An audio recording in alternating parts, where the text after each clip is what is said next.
If you want to be a peacemaker, you need to. Welcome to the Past the Pulpit, where we dive beyond the sermon to look at life, love, faith, and community. Hey, glad you all could join us as you've been joining every week. I'm with Pastor Raewyn. Hey, Pastor Raewyn, how we doing? Good. And Pastor Devo. Good. All right. And all Pastor right. Icky. Hey, good. We're going to jump into our text. This is from our Blessed Are the Peacemakers series. And we're going to be looking at the book of Matthew. Raewyn, would you read the book of Matthew for us? Sure. When Jesus saw the crowds, he went up the mountain, and after he sat down, his disciples came to him. Then he began to speak and taught them, saying, "Blessed are the poor in spirit, for theirs is the kingdom of heaven.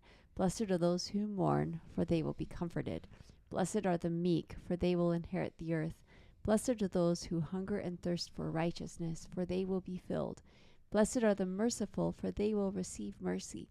Blessed are the pure in heart, for they will see God. Blessed are the peacemakers, for they will be called children of God. Blessed are those who are persecuted for righteousness' sake, for theirs is the kingdom of heaven." Wow. What a really good passage for the world that we live in today, isn't it? Yeah, it is. We definitely need more peacemakers today than ever. Mm-hmm. But maybe let's take a quick peek at the context of the Beatitudes and this moment for Jesus in Matthew. So Jesus here is on the mountain, and he begins to sit down. The people are coming to listen to him, and it's reminiscent of that Mount Sinai moment for Moses. Mm-hmm. What's significant about that moment for Moses and the people? We don't see it in this passage, but Jesus said, "You've heard it said," and then he quotes 10 Commandments, and then, "But I say to you," and he takes it even deeper. What is at the root, what's at the heart of the law. And so it is set up like an inaugural address. Yeah. And what's most important to God's kingdom?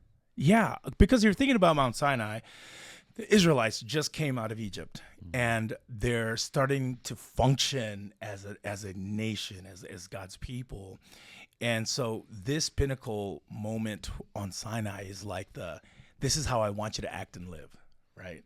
So when we see Jesus do this in the book of Matthew, it's like Jesus, it's like Matthew's signifying everyone, okay, this is how we want you to move forward as followers of Jesus. Yeah, and I think the interesting thing is I believe in the Gospel of Luke, the Beatitudes happens on the plain. Yeah, that's right. That's right. So as we think of the Synoptic Gospels and how they tell this, at least between Matthew and Luke, there is this contrast where in Matthew, Jesus is on the mountain, in Luke, Jesus is on the plain, and each author has something different to say. So, and as Raewyn has said, the Jewish connections with Matthew is very strong there. So, yeah, that's interesting. That's a bit of a tipping of the hat to the communities that these writers are speaking to. Yeah. I noticed as I was preparing for the actual talk, how the rhythm of the cadence of this poem goes, or this Beatitudes. There's 2 sets of 4, and at the end of each set, the conversation or the blessings end with the idea of righteousness. And how important I believe it is for Jesus that when we are thinking about each one of these blessings, that it's tied to a sense of righteousness. Righteousness is not just like acceptance by God, but by justice. Yeah. So what does that sense of justice look like in our world today? Well, I like you emphasizing that. I'd never noticed that before. I noticed that righteousness was repeated, but I didn't notice that it really structures the Beatitudes in that way. And so thank you for bringing that out. I think it's very important to note because many times the Beatitudes could be read to say, individual people, you who are poor in spirit, you who are mourning, don't worry. One day when God comes, one day when the kingdom comes, I'm going to make everything right. Versus a call to action for the kingdom followers and disciples, that as Jesus prays, thy will be done on earth as it is in heaven. Thy kingdom come on earth as it is in heaven. And so I think seeing righteousness as the driving force here of the Beatitudes is helpful, because righteousness is never just about an individual person. Oh, that's so good. Righteousness is always about community. I don't know if you all grew up like this, but growing up, preparing yourself and becoming righteous was like an act of personal goodness. Like, what am I doing to myself? Have I behaved? Did I lie? Right? And I'm always thinking about oh my goodness, if God came today, what parts of the law did I break? Yeah. And this here has a much larger consequence for the world. Like, what goodness am I putting out? What goodness am I doing for others? Is that a Hebrew theme, Devo? Is that something that we see across the Bible, like this idea of justice and care? Yeah, I mean, I think so. God has shown you, O person, what is good and what does the Lord require, right? To act justly and walk humbly with your God. So it's a very prophetic voice. Yeah, and it's got to be embodied. It's not these airy-fairy sayings that are just floating in the sky. It has to be embodied, and it's embodied in the community and in the people, and it's always communal. So yeah, for sure, it has to be enacted out. We see, like in Isaiah, in chapter 1, I think it is, when God speaks to the people and begins to speak through the prophet Isaiah, talks about worship and Sabbath and offerings and all those kind of things, saying, you can do all these things, but I don't care about them unless you enact justice, look after the widow, the orphan, all these kind of things. And so, yeah, in Matthew here, this is not some airy-fairy thing that is being thrown at, and it's quite radical in the context, right? For the author of Matthew to say these things, Yeah, it's right in rhythm, I think, with the prophetic tradition. Yeah. We can't be so caught up in our couple hours on the weekend worship and how it makes us feel that we lose sight of the bigger picture of how to be involved in our world for goodness. Peacemakers. What's the difference between peacemaking and peacekeeping? And is there a difference? I've heard these terms thrown around by everybody.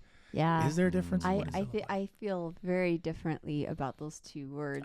I love keeping the peace. I really do. Yeah. I love everybody to be in harmony and feel good. And usually that means people having pleasers unite. I am one. So peacekeeping is high on my list of priorities.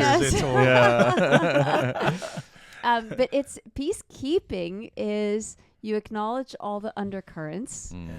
They're there, and you just try to keep them undercurrents. And you don't address them, because then you're going to bring up issues, and you bring up conflict, and you don't want to deal with all of that. So peacekeeping is really a very surface level kind of peace.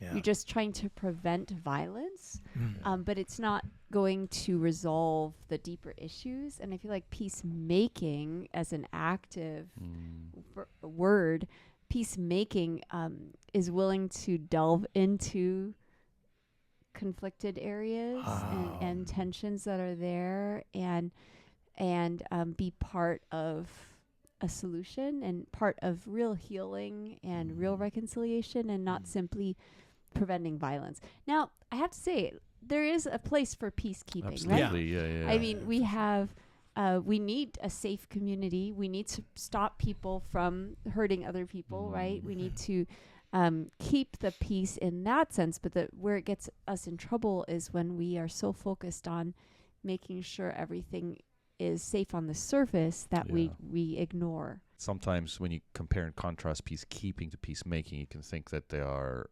opposites. But they are both part of the essence of peace. And so you need both of those, peacekeeping and peacemaking. The one tends to be more reactive, and the other one tends to be more proactive. So, but I love what you're saying, Raewyn, because in order for peace to be in our world, it has to be deep work, which is making, not keeping. And at certain points, it's certainly easier for us to try and keep the peace. Right. But if you look at the rest of the sayings here, I know we're focusing specifically on peacemakers. But all of these things that the author here is saying about mourning and the meek and those who hunger and thirst and mercy and all of that, that is all part of peacemaking, not peacekeeping. Yeah. Right. And it's not that there's a problem with peacekeeping. It's when we substitute peacekeeping for peacemaking, right? In moments when we need to be peacemakers. But because it's so uncomfortable and it puts us in that weird place with people and there's tension, that we don't like to do it. Mm-hmm. I love the blessing here for the peacemakers, for they will be called children of God. Oh, yeah. That's good. And I just thought of this now, but children of God are made in God's image, right? Reflect God and who God is. Right. And peacemaking is something you make yourself vulnerable when you decide that you want to be part of making peace. And I think that's the essence of the gospel, of God becoming the Son of Man and the Son of God at the same time, and reflecting who God is by making peace in a very vulnerable way, allowing himself to be subjected to violence in order to bring peace. I think sometimes people think peacemakers, or when they hear the word peace, they think of people you can push over, like pushovers. I think sometimes they think of peacemakers as these kind of people. But the biblical peacemaker here is more proactive. Yeah. It's almost an intentional kind of human being that says, I'm going to stand up for something. Even if it's the decisive choice to sacrificially give up one's life. Like it still takes a lot of courage to do that kind of thing. Oh, yeah. Well, and I mean, we have historical figures in this country, the country that I was raised, South Africa, what peacemaking looks like. Martin Luther King Jr. Yes. We're at the end of Black History Month here now at the time of this recording, and so we reflect on him as a peacemaker, and how subversive that is, and how dangerous that is. Killed his life, and so the same with people like Desmond Tutu, for example, who's a peacemaker, and in the context of my home nation, South Africa, the Truth and Reconciliation Commission, Raewyn preached about it this last Sabbath, how radical that is, and so peacemaking is subversive in ways that threaten people, which is crazy to think that peacemaking is threatening, right? But in the context, obviously, of the gospel, we have Rome, who is lording it over everyone, including these new believers. Yeah. This peace that passes all understanding, certainly passes the understanding of the empire.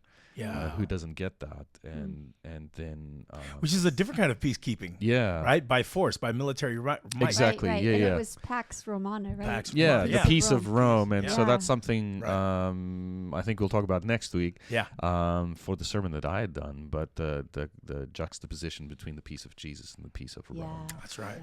Which the peace of Rome was, economic, religious, and political oppression through violence. So why is it that it's easier for us to talk about the idea of peacemakers from a biblical time than it is for us to talk about it in our current time? Why is it that when we name it in our current spaces, people are like, I want to hear about it. But when we preach it just from the text, people are like, amen. Isn't that interesting? Yeah. What do you think that phenomenon comes from? Jesus told the religious leaders of his day, right? You make coffins, you make tombs to honor all the martyrs that you killed. Right.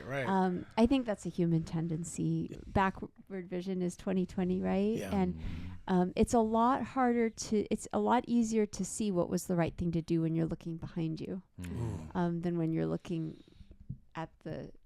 in the situation at the moment. And I think why it's difficult for us is because many of us just kind of go through the motions in life without spending time to truly reflect on our ideals, our values, our beliefs, or the way in which we act and how we can enact justice in our everyday life and things like that. So it forces us to dig deep. And we can see in our political environment, maybe even in church systems, it's easier to just keep going with the status quo than to make real change that will advance peacemaking, not just peacekeeping. Yeah.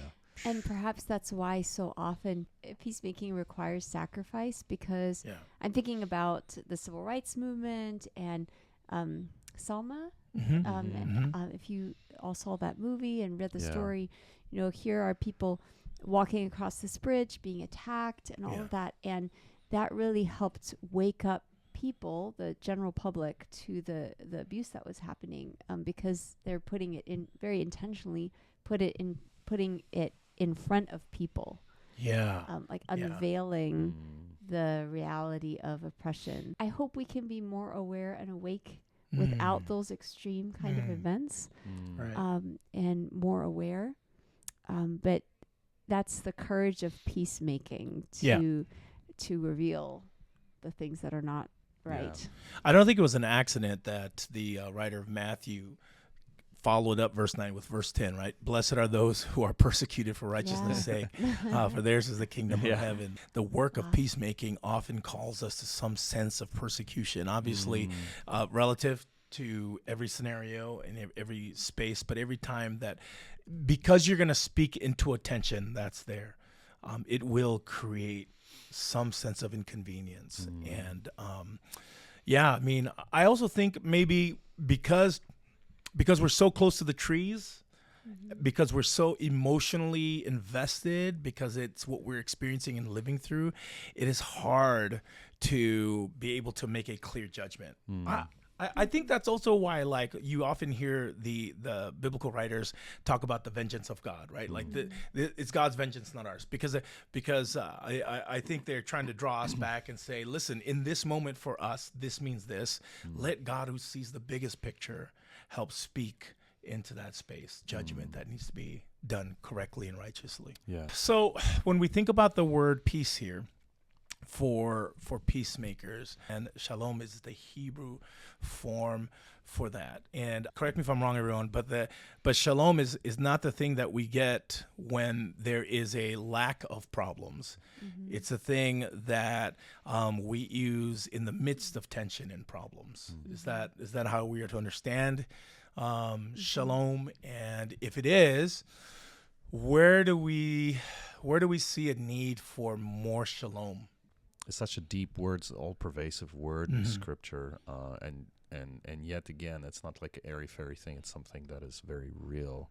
But when we talk about the kingdom of God, you could potentially substitute just the word shalom. Yeah, I think of the word wholeness. Versus brokenness. Right. And there's so much brokenness in our world right now. Yeah, when we think of that wholeness or enoughness, right?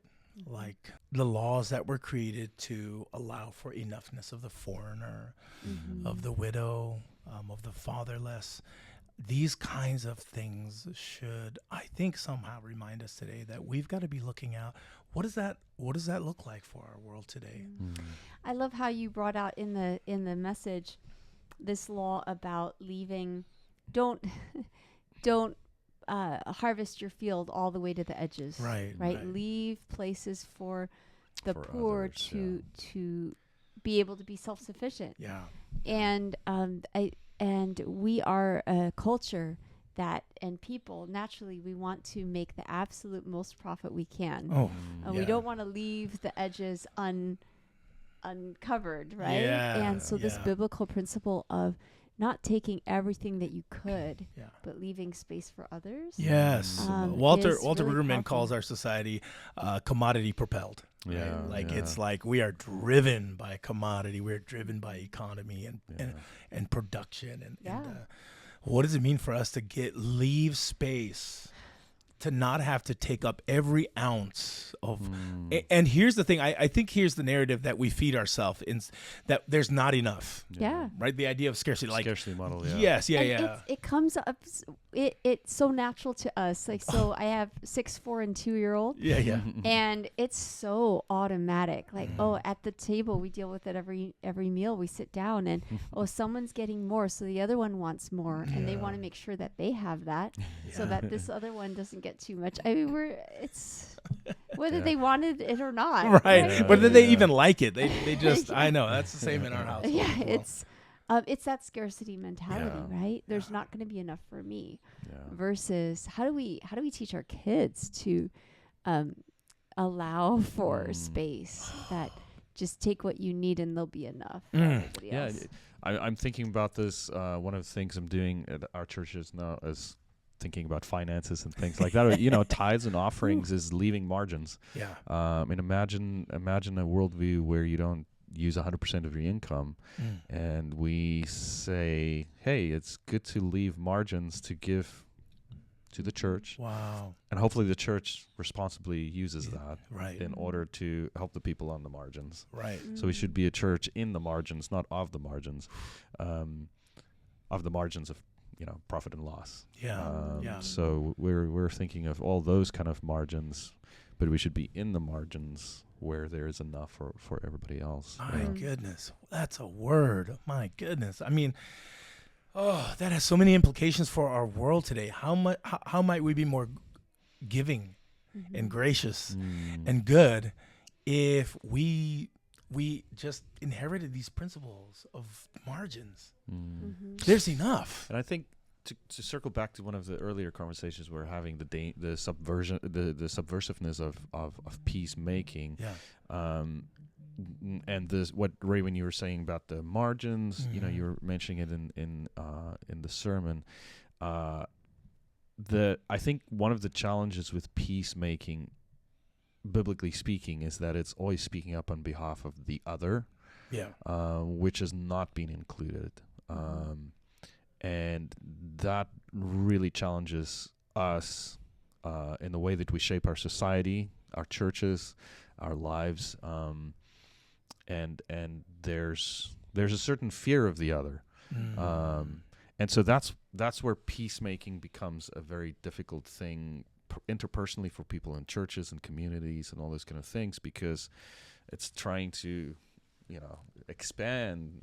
The margins are endless. Right.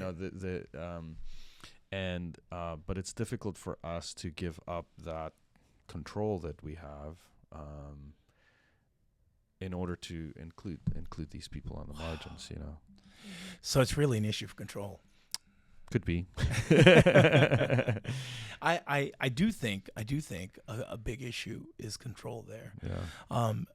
People use the narrative for fear because you can control someone who's afraid. Yeah.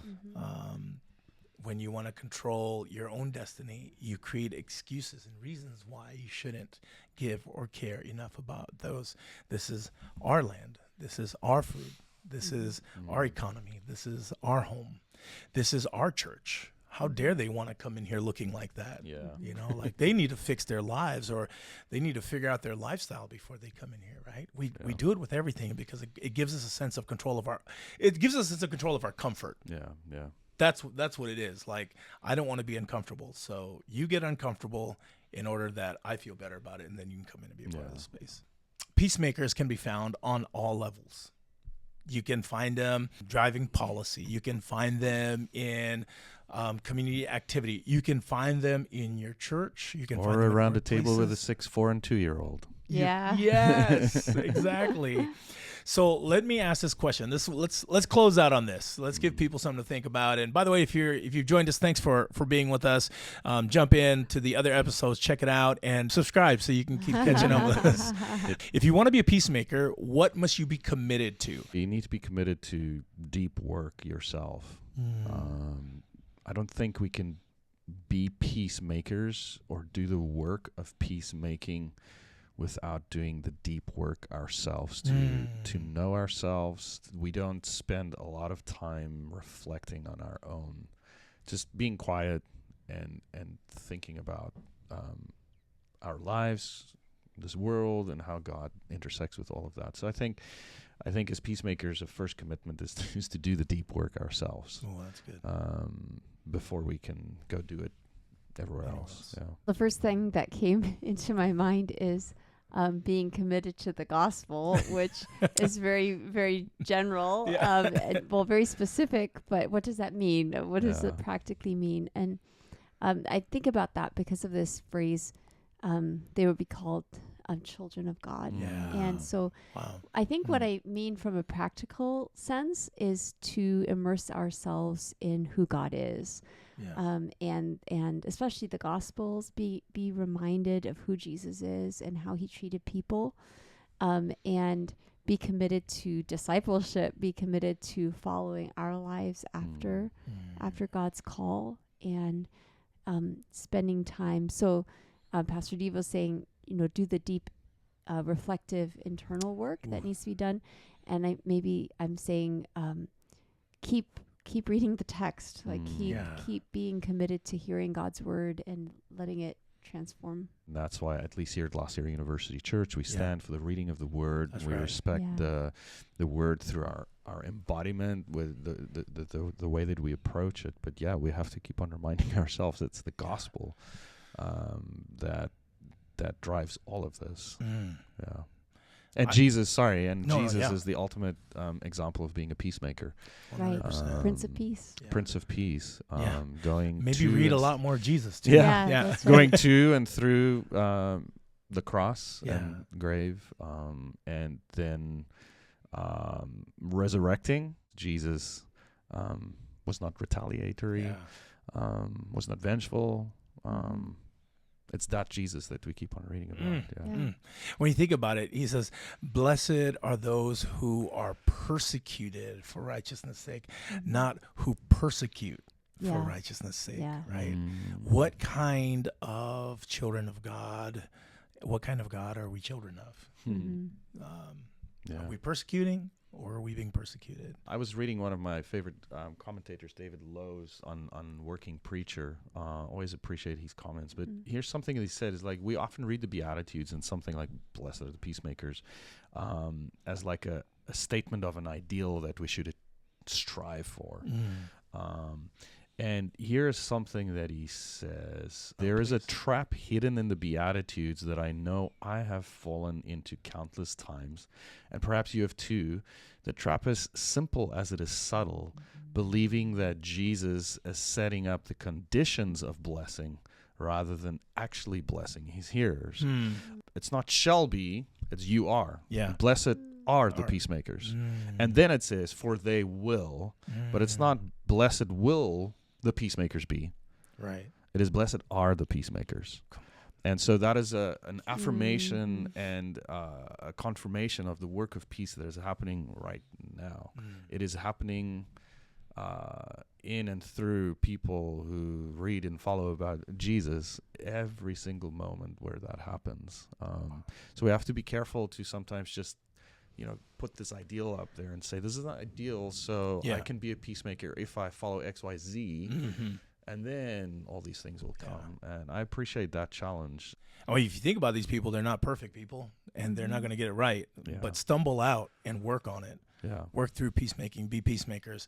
For me, something you need to be committed to is the margins, I think. Keep your eye on the margins. And if you notice that you keep your eye more on the produce in the center than in the margins, then that should be like, hey, that should be symptomatic of, hey, I need to kind of like keep my eyes focused. And I'm guilty of that too, right?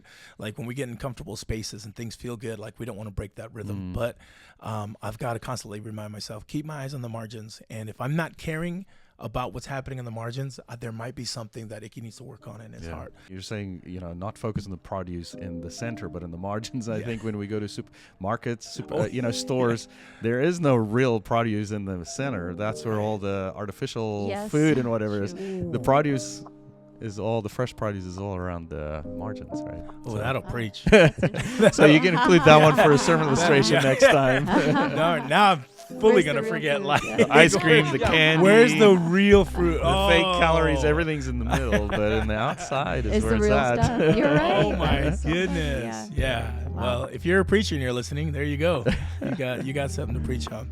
Thanks, friends. Join us next week, and next week we're going to jump into the next episode where we hang out with Pastor Devo, and he walks us through Peacemakers Part 2. Yeah. All right. Looking forward to it. Be well. Be well.